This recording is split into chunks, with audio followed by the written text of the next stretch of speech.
This podcast is part of the Podcast Arcade Network.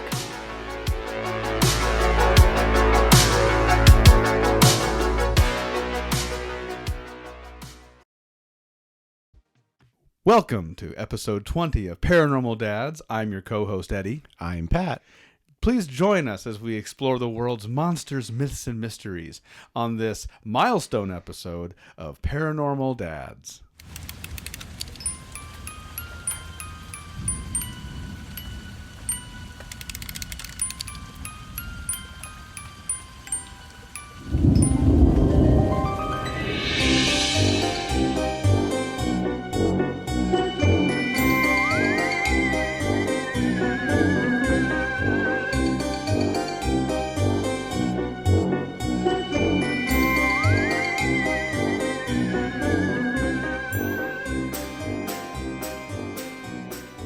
We're back. Here we are. Episode 20. Congratulations. We made it to the second decade. We're almost at a year in as well. Yeah, I think we premiered in late or mid-August last year. It seems so much longer than that. Doesn't it? It does. Well, we cram a lot of life into a short amount of time, you know. And granted, by podcast terms, that's not a lot, really. It's not a lot. It's so weird. So I guess not that people asked this, but I'll tell them. In the world of podcasting, the rule, not the rule, but like the takeaway is, if you can get past 6 episodes, your show will probably be around. Really? Yeah. Okay. Yeah. If you can get past 6 episodes, the cursed 6. Speaking of cursed, that's one of the little subjects on this very special episode, but or milestone episode. But getting past 6 is the big, like, woohoo. That's the big hump. Yeah. A lot of podcasts will start, and typically they get about, 5 episodes in, and then they're kind of like, well, that was fun. And it's funny. One thing I read that when you're starting up a podcast, you should have 5 episodes in the can ready to go Before you even launch it. Which we didn't do. Absolutely not. But, we take them as they come, and we try to get as many done as we can. And here we are, number 20. Here we are, number 20. Thank you, listeners, for sharing, commenting, giving us feedback, and supporting us. Absolutely, because we couldn't do that without you. No. It wouldn't be any fun. I mean, this is only good as what we, get back. Right. So hearing that people enjoy what we do is... Yeah, and we do get a lot of that. Oh, especially Okamacon was a big example of that. Oh my gosh. I'm glad you mentioned that. Talk about setting them up. We went to Okamacon. You and I went to Okamacon. And Andy's wrapping up some stuff and doing Andy Meyer's business and getting his ducks in a row. But you and I were at Okamacon for the full 3 days. Right. Had our table set up. And I was so busy bopping around, I feel like I was at the table like 10% of the time, 5% of the time you were. I could sense the turmoil in you all weekend. It was kind of funny, but don't feel bad, because I would be at the table for a good portion of it, and I was kind of like the man at the table. Right. I was working the crowd. I'm practicing my elevator speech. Yep. Everybody who walks by, I'm handing out stickers. I'm handing out glow sticks. Pamphlets. Glow sticks. Glow sticks. It's a Comic-Con. Brave never stops. Anyway, handing out stickers. We even had like little posters. Yeah. Autographed posters. Mini autographed People posters. actually took them, and we were humbled by that. Well, it blew me away. Someone's like, hey, would you autograph this? And I was like, I guess we should sign this. Sure. Thing. But love the graphic art. It's our Paranormal Dad logo by the artist. Big shout out to Tony Ferguson. Yeah. Big thank you. So I'm working the crowd at the table, and you're out working. You're talking to podcast people. You're talking to famous people. Yep. You got a voice actor staying in your house. Yes. You've got famous internet celebrities you're hobnobbing with. We had Ming Chen from Comic Book Men who sat down with us on one of the other podcasts that I co-produced. Just doing a lot of networking. You even got body slammed. I got suplexed. That was awesome. I got scooped up and put down. I don't think I shared that to our page. I should probably do that. Yeah, you should. Yeah, I'll do that. It was on...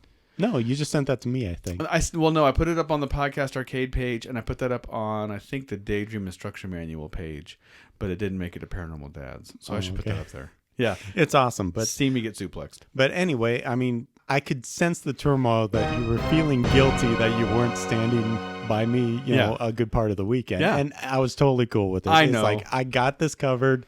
You're doing work. You're doing good work. You were very involved with Okamacon. Right. You were an integral part of keeping that event going. And Our end of it, for sure, yeah. So, Between hosting panels and, the term networking, and I'm doing the air quotes, is such a kind of a corporate-y sounding thing, but a lot of what we do is about putting stuff out there, but then making sure that other people are aware of us, and also that we're aware of them, and helping kind of create some nice actual flow between us and other creators.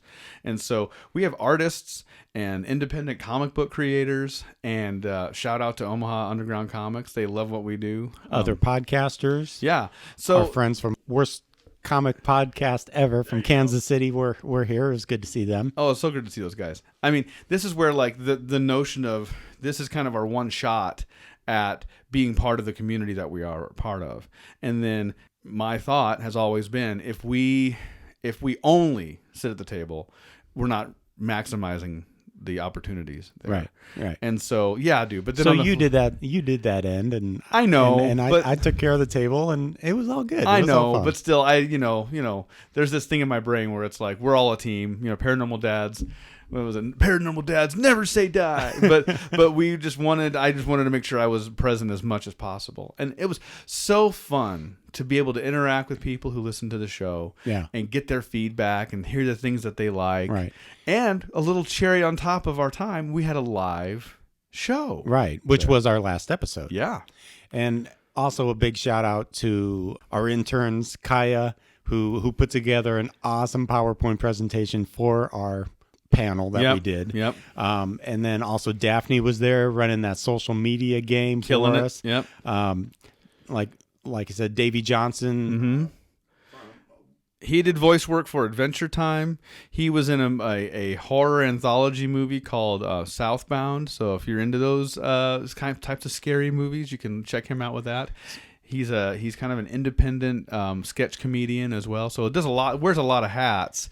But yeah, he was there as well. And so also all our friends from the podcast Arcade, who are too numerous to mention right now. So many. But we just had a great weekend all together. And we can't forget Buford T. Squirrel. Buford T. Squirrel was there. He was in there. fine form. He was very popular with the ladies. He was. Awesome. and a little special thank you to Nebraska Furniture Mart too for providing the little lounge area that we were able to kind of all detox in. Absolutely. In fact, one of our friends even fell asleep on the couch there, so that was even better. But yeah, super fun. While we're kind of handling our business here, I thought it'd be kind of fun to discuss, and we can mention this maybe later on the thing, but I got fresh off of a family little mini weekend camping trip. Ooh. And I'm telling you now, nothing will recharge your Paranormal Dad's batteries better than a weekend in the woods. I'll bet. Dude. Just getting out and get some fresh air. Dude, I've been longing for fresh air. I've been so busy lately, past 3 weeks or so, that I've just been dreaming about going outside and just sitting and being outside. I can see it on you right now. It's just it's dripping off of you. That was exactly my countenance, and our youngest daughter was hanging out with me at the campfire, and the whole family would go to bed, and I would kind of stay up and kind of just chill. Nice. And make sure the fire was, adequately put out. Hey, Smokey loves you. Right? There are people going to bed with the fire still going. I'm Yeah. like, what are you, a monster? What's happening? But my youngest would stay up with me.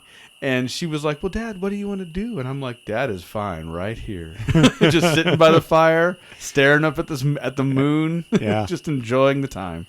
So I came back from that refreshed and recharged and ready for some paranormal goodness. All right, well, let's get into it. To recent sightings.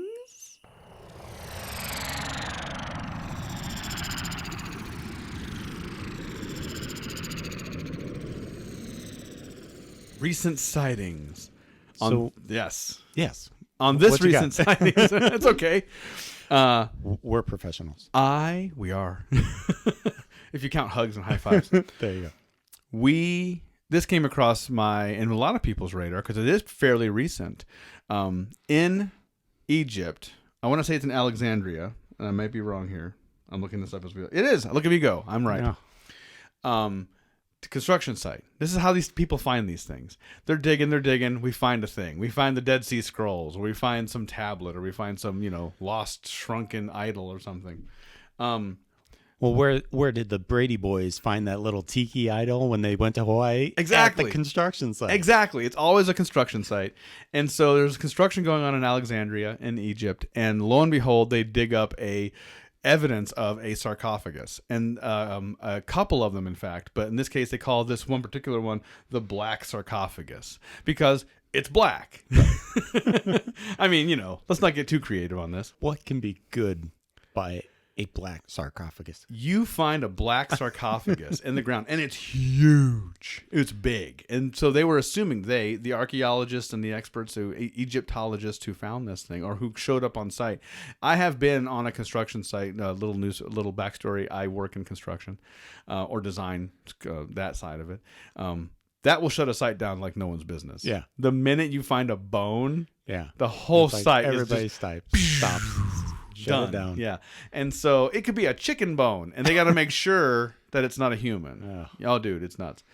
They found what looked to be like this is on my end. They found like it was like a deer femur, and the whole site just shut down for like a day. Nobody go home, found a bone. Yeah. So they found a sarcophagus. So that shut down the site forever. So Egyptologists, archaeologists, all these people come out, and they're assuming by the size and the sophistication of this sarcophagus, there's somebody important in this thing. This isn't just some dude. This isn't some Eddie. Right.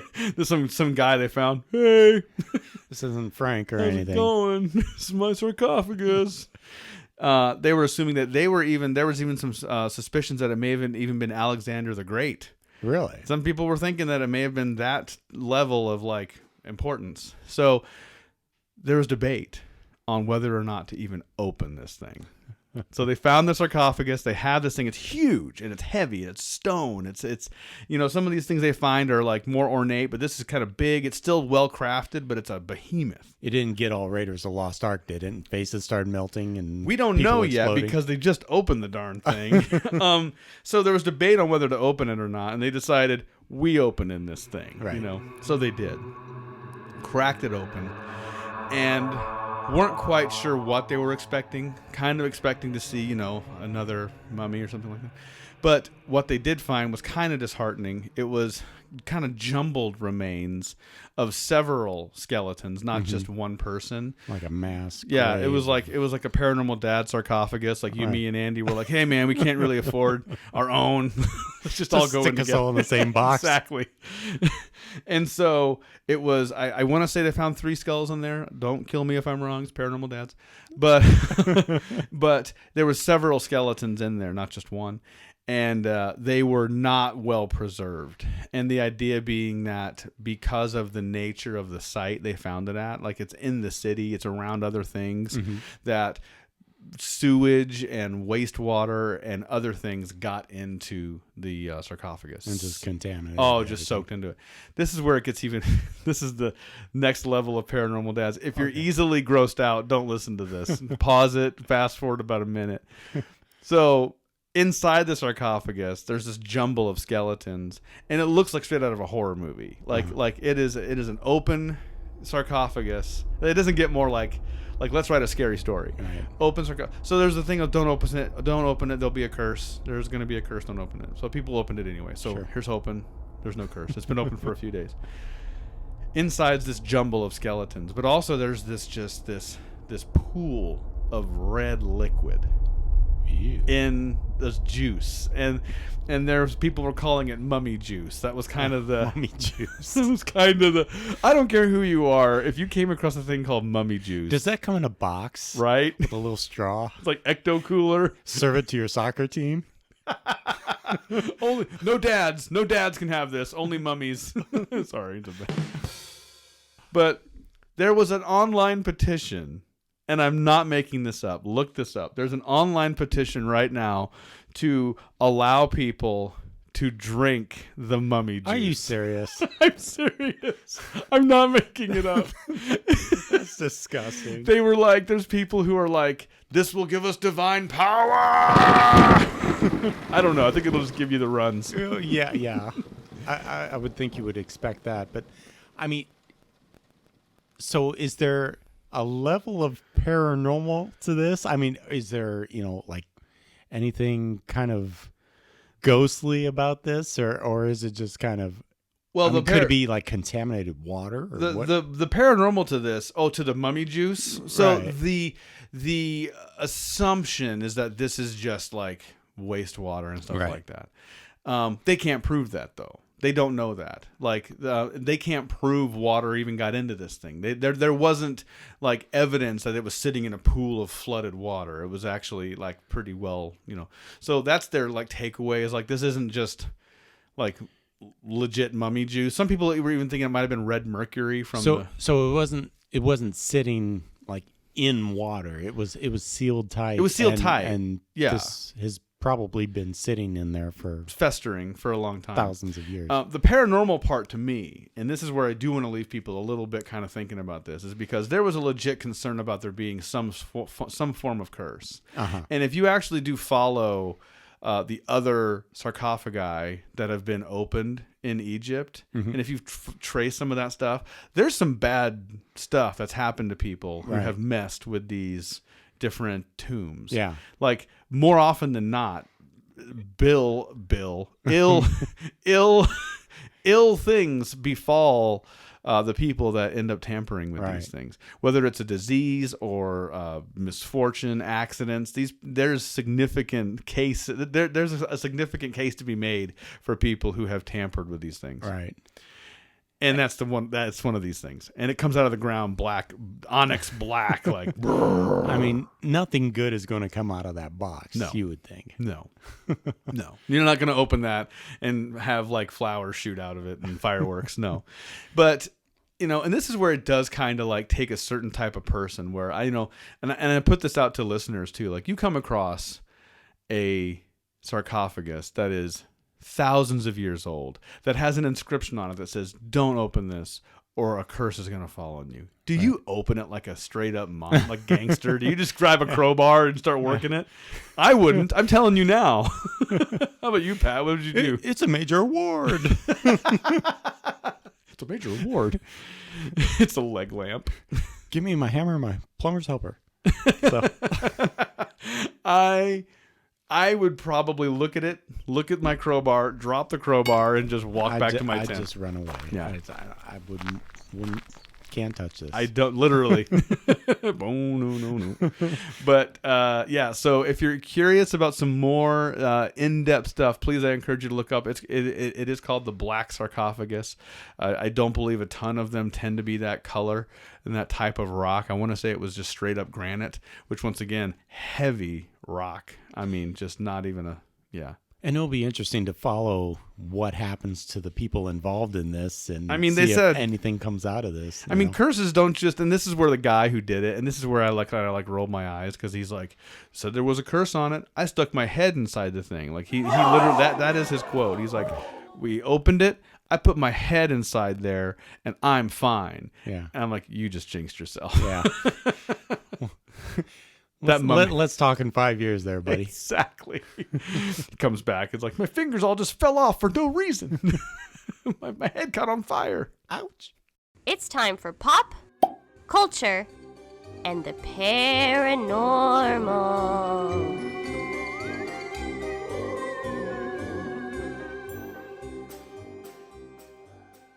So this week we're going to talk about something that's probably near and dear to your heart as the host or one of the hosts Yes. of Falcon Punch Thunder Dads, which is, if you haven't heard one of Eddie's other podcasts. So bad.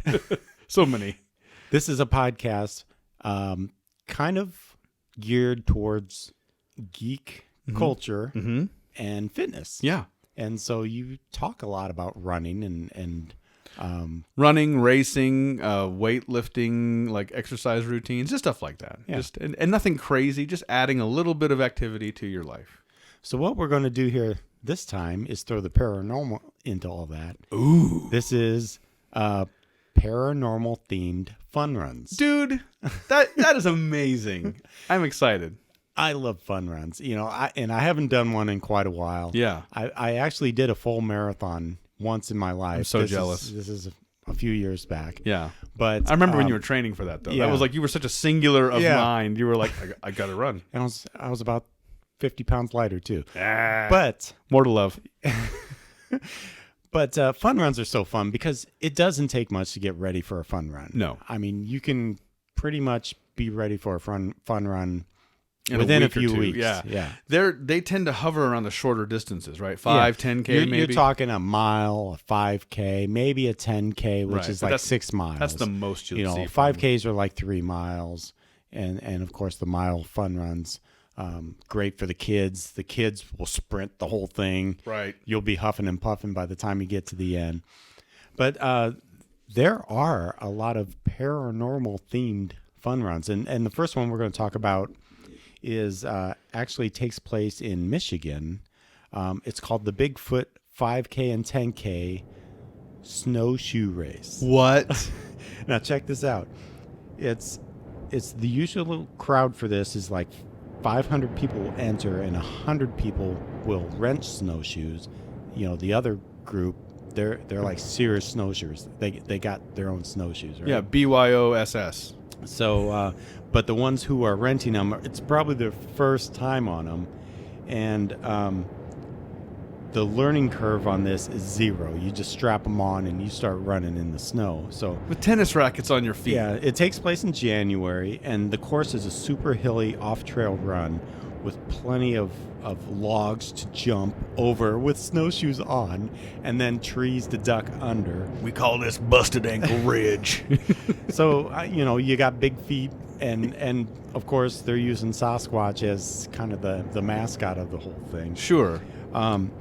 There's a handful of very serious people who actually do this thing because it's the Midwest qualifier for the National Championship Snowshoe Race. What? Which leads to the World Snowshoe Championships. So it's like serious business. There's guys just going crazy. But, one question is, what if there's no snow on the day of the race? Right. Well, if there wasn't snow, it would be the first time in history. And so you'd be a part of history. Yeah. So just go do it anyway. Running on grass with your snowshoes on. Let's see. This takes place, if I can Where is find this it here. again? Let me find it here. Because you know what I'm thinking. Oh. Eddie's already got his kayak open. He's looking for we should do this. He's looking for travel arrangements. It's at the beautiful lodge at Timber Ridge Resort in I missed it. Oh, Traverse City, Michigan. I believe is where it's at. That's not so bad. That's still Midwest. Yeah. So, Traverse City, Michigan. There you go. So There you go. The Bigfoot 5K and 10K snowshoe race. You know what that reminds me of? There's the Beer and Bagel Run here in Omaha, Nebraska. Uh-huh. And they have a guy who is, or for all we know, the real Bigfoot, who will chase after the runners. Nice. Yeah, and he shows up in a golf cart. Like they'd ride around with him in a golf cart, and he'll get out and he'll like ambush the runners and stuff. Well, the great thing about it, though, and you might look this one up online, check out the awards. Those are amazing. For like the top 3 or so finishers, they give you a Bigfoot statue, and it is awesome looking. It's probably like 2 feet high. This is a solid piece, ornamental piece, right? And it's it looks like Bigfoot, and it's cool. It's a good looking statue of Bigfoot. It is too. It's not. awesome. It's not something it's you not would cheap. You would wear that. You would put that on a counter when you got home. Like, this is my award. Yeah, I mean, it looks like a Heisman Trophy or something, except it's Bigfoot. It's cooler. Let's just say it. And to get beer glasses, it looks like. Oh, nice. I love it. So let's move on to Bloom County Park in Westville, Indiana. This one is actually coming up September 23rd, 2018. It's on a Sunday. And see if you can find Bigfoot as he or she roams the course. So you're out there running. Yes. If you get a picture or a video of Bigfoot with your phone and show it to the organizers at the end of the race, you will then be entered in a special raffle for a chance to win prizes. Oh, wow. So obviously they got someone running around looking like Bigfoot, and he's out there hiding. And, so you got to not only be running a 5K, you've got to be looking out for Bigfoot and trying to shoot video or That's photos of amazing. them. So that's got to be a lot of fun. That's a great time. I wear a GoPro on my head and just like take like just There you go. Yeah, it's like, Exactly. oh, I got him. Yep. So let's go down south a little closer to home. Hanobia, Oklahoma. Oh wow. This is a Y'all doing fine. It's called the Bigfoot 5K and 1 mile race in Hanobia, Oklahoma. It looks like this one's usually held in October, and it is held in conjunction with the Hanobia Bigfoot organization. They put it on, and it's held in conjunction with a Bigfoot conference that they do down there. That's kind of a fun. So yeah, I mean, it's just kind of one of the events of their Bigfoot conference, which Right. we went to ours in February here in Nebraska, and that was a lot of fun. You can listen to one of our previous episodes where we talked about that. But Trying to think yeah, what number it that's a was. fun way to kind of having a special event for your Bigfoot conference. Add a race to your event, man. Yeah. Like let's do that. And our last Bigfoot conference or Bigfoot fun run we're going to talk about. This is the Bigfoot 5K and 10K fun run in Yakult, Washington. So this is Pacific Northwest territory. Yeah. This is the home of Bigfoot, right? Yeah. So Find the real Bigfoot on this one. of course they got bling, probably Bigfoot t-shirts, that kind of thing. Yep. And probably just very scenic, squatchy views as you're doing this race. So that would be a blast too. And that's just a sample of some of the Bigfoot ones. But, Yeah. But let's go on because we're talking paranormal fun runs. So let's go on. Let's go back to episode 1, shall we? Ooh, let's. The Lizardman 5K run. Are you kidding me? There's a Lizardman 5K? This takes place in Point State Park in Wedgefield, South Carolina. And of course, if you Where haven't... Lizardman is alive and well. Yes, he is. And if you haven't listened to our episode 1, the Lizardman was... he was first spotted back in probably it was like the 80s, early 80s, where a teenager broke down one night and he was fixing a flat tire and saw this creature coming at him. Yep. And he got in the car and peeled out of there, broken tire and all, and the thing scratched up his car, and there were a few sightings after that. Damage to cars where people were thinking he was chewing on cars and things like Right. that. So go back to episode 1. You can check that out. Yeah, we have But- a good little audio representation of that encounter. But yeah, they're very proud of that story down in that neck of the woods, and they hold a 5K every year in honor of the Lizardman. So, That's awesome. So, but moving on, you can go out to Cedar City, Utah. This takes place usually in looks like it's going to be in April or so. It's the UFO 5K fun run. There we go. We're getting into some alien runs. It's hosted by the Southern Utah Space Foundation, which is dedicated to the astronomy education and outreach in Southern Utah. And costumes are encouraged. The best dressed aliens will receive prizes. I love it. I love it. Now, this is one of my favorites. And dude, you gotta see the bling that comes with this. This is the Extraterrestrial Abductions Day 5K and 10K. What? Did you know that March 20th is Extraterrestrial Abductions Day? What? It is a thing. March 20th? It's like a nationwide thing. That Abduction Day. we're going to celebrate that on the show. We should. The medal that comes with this thing, it looks like it has the title, Extraterrestrial Abductions Day 5 and 10K. Then below that is a UFO. And then you see like a tractor beam kind of below that and people flying up the beam That's next level. into the ship. The metal actually glows in the dark. Are you kidding me? What kind of an awesome bling would that be? That's But amazing. Let me see look, this. Look at this picture. Oh my gosh. If- and they're the runners. Yeah, It's stealing it's runners. just sucking the runners up into the UFO. I've seen So, this medal before. You've got to go out and Google that, the extraterrestrial 5 and 10K medal. It's awesome looking. It's funny you mentioned this one because there's also one in Roswell. Did you see that? Yeah, I think I did come across that Yeah, one. they have an alien race as well. which that would be crazy. Just being in those areas. It would be fun. And if you're really into the exotic, you want to get away for a while, go on down to Bermuda for the Bermuda Bahama. Come on. The Bermuda Marathon weekend. Sorry. You're singing Beach Boys. Bahama, come on.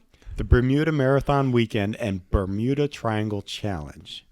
So what this is a running festival held each year over the Martin Luther King Jr. holiday weekend, and it includes the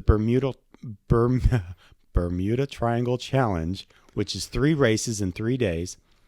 It includes a mile race, which is probably like on a Friday. Yeah. Followed by a 10K on Saturday. Ooh. And a full marathon on Sunday. That's crazy. So that's the Bermuda Triangle Challenge. Now, if you're not up for something like that, you can go to the Bermuda Triangle Half Challenge, which is a mile on Friday, a 10K on Saturday, and a half marathon on Sunday. I would do that one. So, but you're surrounded by crystal clear water, warmed by the Gulf Stream. Bermuda is the ideal wintertime destination for the active-minded traveler.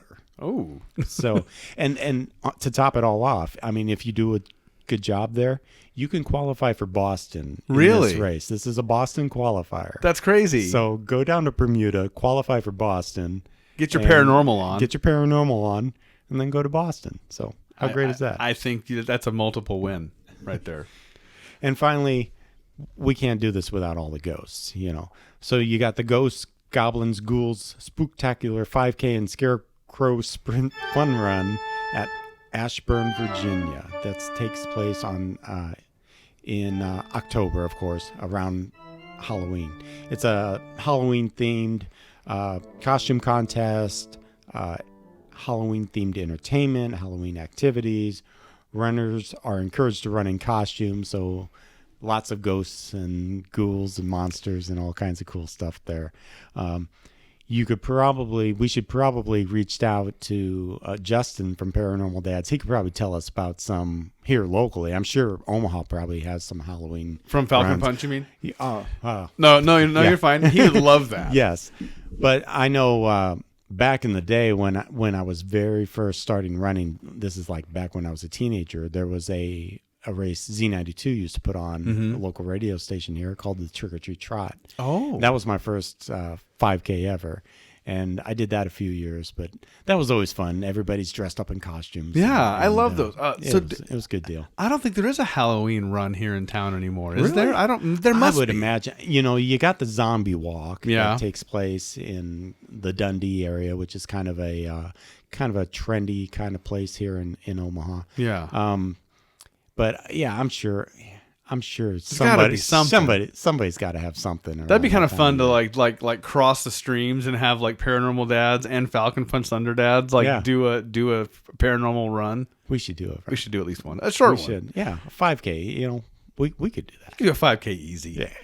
The fusion of those worlds is like the best to me ever. Like, we're gonna have some paranormal, we're gonna have some health, and we're gonna have a little bit of geekiness all combined into one. There you go. Just mash it all up and enjoy the day. And don't get abducted when you're running.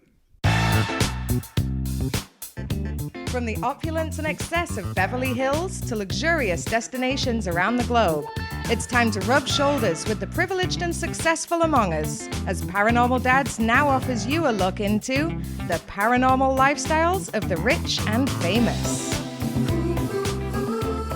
The star of the Matrix franchise, Keanu Reeves, didn't hesitate to share a ghost story on Jimmy Kimmel Live during a 2014 appearance on the show. Host Jimmy Kimmel was asking Reeves a series of random questions when he inquired if Reeves had ever seen a ghost before. Reeves excitedly answered, "Yeah, when I was a kid," and proceeded to tell about a time when he was 6 or 7 years old and living in New York. He was in a bedroom with his sleeping sister and a nanny when a jacket with no body or legs floated into the room through an open doorway, then disappeared. Reeves thought, okay, that was interesting. But when he turned and saw the horrified face of his nanny, he realized, oh wow, that was real. Reeves then posed a question to Kimmel. So is that a ghost or just some weird floating jacket? We at Paranormal Dads think you probably saw a ghost, Keanu. Just think of it as a most excellent adventure. For the Paranormal Dads, I'm Pat, and this has been Paranormal Lifestyles of the Rich and Famous.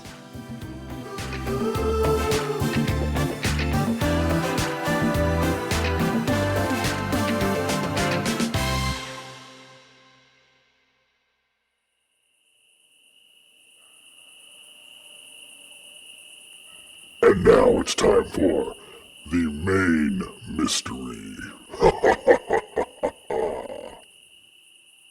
Here we go. The main mystery. What you got lined up for us? We've had our appetizer. Right. We've had our drinks. Yeah. Now it's time for the main course. Tuck that bib in and get ready. We're talking about giants. Giants. Giants. Like Andre? Maybe like Andre, but maybe a little bigger. Uh-oh. Yeah. You don't get much bigger than Andre. I mean, for real. The guy was huge. That dude was huge. It's crazy when you look at the films he's done too, and I'm thinking of Princess Bride, but I love that movie. oh, it's such a great movie. But just his scale was so just next level. Yeah. Just covering up people's entire heads with his hand. Right. Yeah. You know. Yeah. Okay. Just kind of dragging people around like rag dolls. You know? Yeah. I was like, when you're that big, when you're that, just your proportions are that. How does everything else seem to you? Like we're just, like you said, like children, like dolls. It can't be easy No. living that large, you know? No, I mean, and there is a lot of sad to that story. I mean, the just kind of the outcast part of it and the health part of it and all that. But I mean, the guy was a big, lovable dude too. Oh, he's a great guy. But we're talking about the phenomenon and myth, but maybe myth with a question mark. Giants. Diving right into this is one of the things that you've heard these stories as a kid and you kind of take them as allegorical. Oh, that wasn't real. And a lot of us who were raised maybe in the Christian tradition, there's the story of David and Goliath. Right. And he was a big guy and you don't know, was he like a legit giant? Was he Davey. There you go. But the thing is, there are accounts of either anomalous type humans, or in the case that I'm thinking of and what I want to talk about is kind of a separate species of being that is a giant. The story that I'm going to invoke, and this does kind of tap into some of the ancient biblical traditions, and this does also tie into ancient alien theory quite a bit, where there is an entity in the Bible called the Nephilim, and the Nephilim are essentially the sons of angels and human women. Okay. And that they are the offspring of a divine being, and so basically what you would call a demigod in the pantheon of Greek culture and Roman culture. Half angel, half human. This is something that's referenced in the Bible. This is where I didn't spend a lot of time in my Bible reading days of reading up on the Nephilim, but it's a thing that is referenced, and there are people and there are theorists who theorize that these may have actually been real beings and that they were not just angel people or whatever, that they actually were giants, that the offspring were huge people. And that these huge people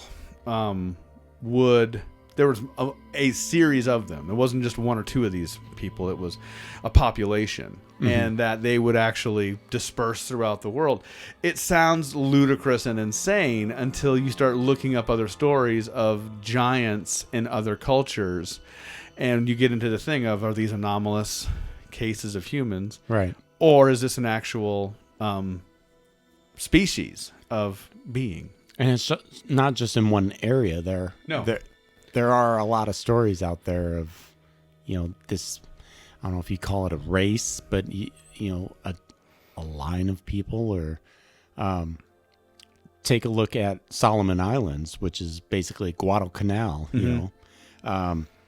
According to local reports there, surviving giants have lived inside the rainforest jungle mountain ranges of Guadalcanal, and they have a vast cave system that runs the length of the entire island. Really? So people believe that these giants can travel from the east coast to the west coast through these caves without seeing the light of day. And it's believed that their population numbers in the thousands. Really? So there's a lot of giant people living underground. And these are local people in Guadalcanal who believe this. Really? So, and there's probably the best example of a story of this is called the Gold Ridge Incident. It takes place in the 1970s.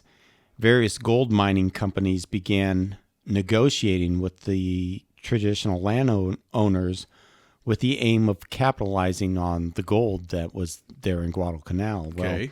Well, they finally hammered out the deals and they got to work. And once they got underway, bulldozers began pushing the roads and clearing the mine area. So late one afternoon, one of the bulldozers broke down with one of the pins that held the blade to the machine. It broke, and so they had to take the bulldozer back to the shop to have it fixed. Right. They left the blade there. This thing is like 10 tons? 100 tons? I mean, those tend to be... It was 10 tons, I Yeah. think. Very heavy. Mm-hmm. So they left it there, went back to the shop, got the bulldozer fixed, came back the next day, their blade's gone. Yeah. It's a 10-ton blade. Yeah. And it's gone. It's gone. Yeah. So, of course, they're puzzled by this. 10 tons just doesn't disappear. They start looking around, and they find huge footprints. And we're not even talking Bigfoot footprints. Yeah. We're talking bigger. 3-foot long footprints. Right. That's like a yardstick, man. Yeah. All right. So they do some looking, and they finally find the blade like 100 meters away. Yeah. On the top of a hill. How did it get there? Right. Right. So, Okay. yeah. There's that. So there's that. There's another one where government officials were out. I think it had something to do with. It might have had something to do with. It had to do with a fishing fleet. They were hosting an American fishing fleet that had come in, and so you've got the Guadalcanal premier and the finance minister. And they were all driving in like a minivan, and it broke. It slid off the road, got stuck in the mud, and they couldn't move the car. Okay. So they get out. They walk back to the next nearest town. They gather up about 30 people to bring them back to push that thing out of the mud. Right. That's awesome. So they come back, and the car is back in the middle of the road, and standing next to the car are two huge men, one in the front, one in the back. They estimate these big men to be 15 feet tall. What? I mean, think of a Bigfoot. A Bigfoot would be like, what, 9-10 feet? I mean, at the big end, 9, 10. I mean, I think like most reports had him at like 8 like to, even 6. yes, Some of the Right. more juvenile ones. Right. But yeah. This is 15 feet tall. Right. These guys turned around and ran in terror. They were scared to death. When was this? Oh, boy. I mean, car times. I mean, but still, like. It doesn't give me a date. Nice. It would be cool if there was a date. But so yeah, they eventually gather their muster. They go back, and the men are gone. Yeah. But they obviously had picked up this car and put it back on the road. They found these large footprints. Again. So, I mean, that's how the story goes. So, Right. But, reputable people, government officials, you would think. But interesting story. I understand and believe that, like, there are a lot of, like, the prevalence of a story being in other cultures around the world that at the time would not have met or known each other doesn't necessarily prove it's real. I get that. So if you have a culture that's, say, in South America, and then a culture that's in the Middle East, and a culture that's in, like, you know, the Far East, and even in North America's, that all have a story about giants, that doesn't necessarily mean that's true, but I do think that it definitely is a cause for, like, that's interesting.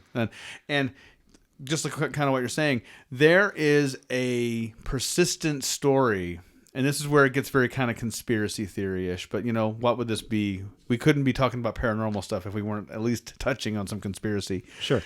There is an active belief that the Smithsonian actually had, and even now still has in its possession, giant skeletons. And and do you already have this as one of your notes or no? No, but I was actually one more Guadalcanal story. Oh, I won't step on it. Then you go ahead and I have one. One of the prime ministers came out and said that he recalls when he was a child, his father took him to a burial cave in East Guadalcanal, and inside this cave was a complete skeleton that must be around 15 feet in length. Yeah. So, right. And there were also stories in Guadalcanal about, you know, during World War II, obviously a very prominent battle was fought there, and the Japanese were hiding in caves. And there are stories from the Japanese soldiers of running into huge people in the caves that they resided in during the battle. Yeah. So, I mean, it's just kind of freaky that there's all these weird stories, and makes you wonder, you know, is any of it true? You hear about giants and it's so easily dismissed. Like, that's not even real. Yeah. And it does sound kind of ridiculous. I mean, we've got James and the Giant, you know, beanstalk and all these things. And it gets to the point where you wonder if the presence of these creatures or people influenced those stories. There's a persistent story that the Smithsonian Institute here in America is in possession of and is actively covering up and hiding giant skeletons. Like you're saying, 15 plus feet tall. Yeah. Like the skulls of them are the size of like small cars. Like these are gigantic. They are very clearly human looking, but the scale is off the charts. And the idea behind it is that they actually were excavated around sacred burial sites, and that this is where it gets very conspiratorial, but I'm just going to say it the way I've read it. The reason to hide something like this is that it creates more questions and puts more doubt on a narrative that is more easily digestible for the common population than it would be to let them just be. And that's what you hear so many times, even, you know, with UFOs and things like that. We're not sure the people are ready for this, so we're going to cover it up. Right. You know, this does kind of tie into giants a little bit, but people have asked in our dealings with people that we've met at Okamacon and other things, even just in normal day-to-day, eventually we're going to get asked these questions as hosts and creators of this show. It's like, well, what do you personally believe? Right. What's your personal belief? You know? My personal belief. And I'm not asking about giants. I'm not going to put us on the spot that way. But what I will say is, I will say this. My personal belief was, up until a certain time, was that I kind of, like a lot of us, digested the normal narrative of, like, we started off at point A and we're at point Z, and it may not have been a consistent slope upward. You may have had a little bit of wiggle here and there, but for the most part, we started off with zero technology, and we ended up where we're at now, at a mostly upward trend. Maybe with certain turmoil, Black Plague, and stuff like that. You have some hiccups here and there, Dark Ages, but for the most part, you see an upward trend. Right.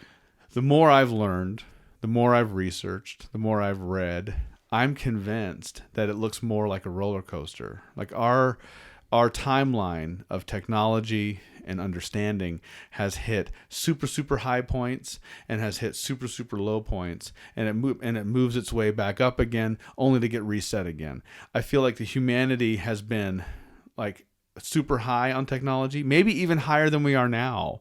And that is my personal thought. Like, I do wonder if there's times in our past we had more advanced understandings than we do even today. And that's a good point. And the one thing that comes to mind when you say that is the SR-71 Blackbird to me, which is probably my favorite airplane of all time. Right. Just an incredible piece of machinery, and just what that plane could do and how it has not been able to be, I guess, recreated or duplicated since. You know, they built that plane like in the 50s or the 60s. Right. And the things that plane could do, no other current technology Right. would be able to do. Right. You know, so it makes you wonder, you know, what were they doing back then that they can't do now? And I think a lot of it might have to do with regulations now. You know, they can't create things the way they used to be able to create them, you know. But it's just weird how even going to the moon, you know, that we haven't been able to. We'd have to basically start from scratch to get back to the moon. You look at things, and I agree with you 100%. Like, how is it we're able to do certain things, and then now it's harder to do those things? I'm going to go further back even, and this is where I am tying into maybe some other stuff we've talked about before. And this does tie to giants, I promise. We'll get back. We'll get back to it. Off track here. You look at a thing like the pyramids, Great Pyramid, for example, and per my education in school, and this is probably a combination of being taught the way I was taught and my lack of paying attention, but my understanding of the pyramids was that they were tombs. They were tombs. People were buried in the pyramids. Right. Yeah. That is not true. There's never been a mummy or anything or no bodies at all in the pyramids. They've been found around the pyramids, but not in them. Okay. And furthermore, pyramids, get this, I didn't know this, not decorated. There's no paintings. There's no hieroglyphs on the walls in pyramids. They're completely empty of any sort of decoration or anything like that at all. They may have some basic inscriptions on them in the very beginning entrances, but as you get into them, they're just blank walls. And the walls that we're used to, when I say Egypt, and you have the imagery of hieroglyphics and cool paintings that show up, and that's all within these tombs where kings are buried and other viziers and all these things. That's where you see this stuff. But when you get it down to the pyramids, completely undecorated. And so that smacks of, you don't decorate your septic tank. You know what I mean? You don't decorate your garage necessarily. Some people do. But if it's a utilitarian structure, you don't decorate it because it's like a transformer pad or like your furnace. You don't decorate those things. They are meant for a purpose, not for like ornamental reasons. Right. There's theories that pyramids were utilitarian in nature. They served a function of some sort. And there's all sorts of theories. But the point I'm getting at is, like, we don't know what they were for, and it's all guesses. So when you get into stuff like giants, it's the same. I feel like the same logic applies. Like, there's a persistent myth that could very well have been informed by either anomalous humans that are just really big, or an entire separate species of human being or derivative of that was really freaking big. Yeah. And so when you get into stories like the Smithsonian is actively covering up a skeleton, there's stories of remains of giants in Ireland. There's actual cases of people discovering 12-foot tall skeletons in Ireland. There was another case of a giant that was Native American burial mounds in, I want to say, Illinois. Okay. They're, what people thought for years that were just natural formations. Turns out, no, they're mounds that were man-made by Native Americans. And surprise, surprise, in these mounds were bodies and arranged, like laid out, like almost like sarcophagi style, like several of them. And in this case, in this particular area where they found these skeletons, they were an average height of 9 to 10 feet tall. Wow. I mean, you might be into the anomalous human size, but still, there's a persistent like case for this.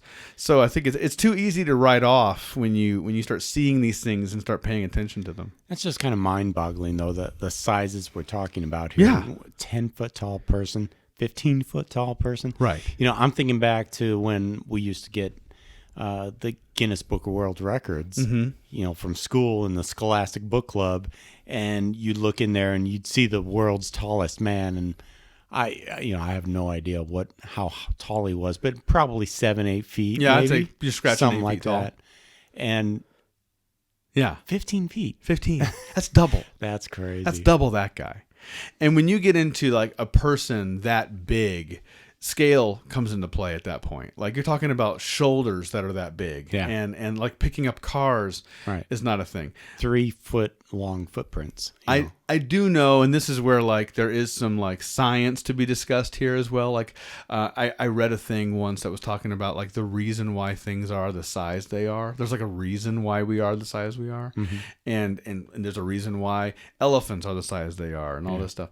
And it was getting into like the design of the design or the way a body is assembled and how big it could possibly get and still remain structurally sound. Yeah. Like if you take a human form and you make it a certain size, certain things have to change. Right. Like the knees and hips and the spine all become more complicated. You have to. So you're either talking about, once again, like this is just a different species at this point, or there's persistent, maybe even like health problems with a human that big. That's crazy. And on the other side of that, and we can say this for a different episode, but it does complement this quite a bit. The yin to the giant's yang. There's the story of the Hobbit man, off the coast of Madagascar, and I believe it's all but actually proven. Please don't kill me if I'm wrong. That this was an actual like.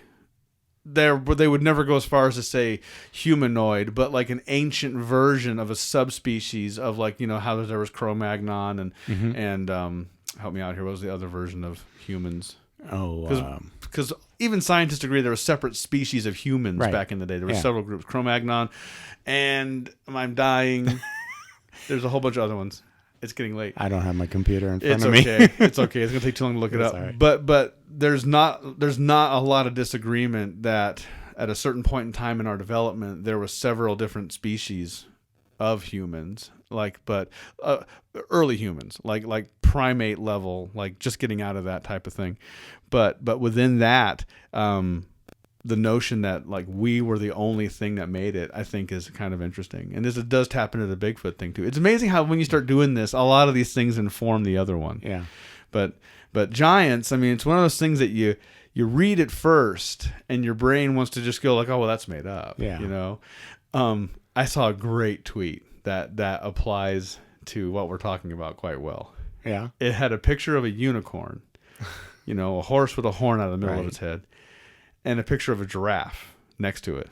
And it goes, you mean to tell me that we accept that the giraffe is real, but the unicorn is some crazy idea that we just can't accept as a real thing? Like, and I'm not arguing that they're real now or whatever, but the point was, like, if you were to draw those out on paper. Yeah, which is more likely to exist. Exactly. You'd be like, here's a horse with a horn in the middle of its head, or here's a hybrid of a donkey camel horse that has cheetah spots and a neck that's 14 feet long and a tongue that it's crazy. Yeah. There's things that are real now that we just accept because it's part of our normal everyday. Well, Jeffrey the giraffe, he doesn't really exist anyway. Oh, you went there. God bless. Oh, talk Toys about R Us. ghosts. Oh, the ghost of Jeffrey the giraffe. My heart hurts. I miss you, Toys R Us. Talk about giants. And with that, we will leave you. Fee, fi, fo, fum. Thank you for listening. Check out Paranormal Dads on Twitter. We're on at Paranormal Dads. Facebook, Paranormal Dads, and Instagram, Paranormal Dads. Pretty easy. Yeah. We also have stickers. I put this up on our Twitter. You can have a Paranormal Dad sticker in your life for the low price of $1. We got to ship it to you somehow. Right. Don't get mad at me. I can't just be throwing. We have a Twitter link. I'm sorry. I have a PayPal link on that Twitter post. Go to our Twitter, look for that, click on that, send $1. We can send you a Paranormal Dad sticker. And also thank you to our friends at Free Sounds who provided many of the fun sound effects heard on this episode. Thank you, guys. Take care.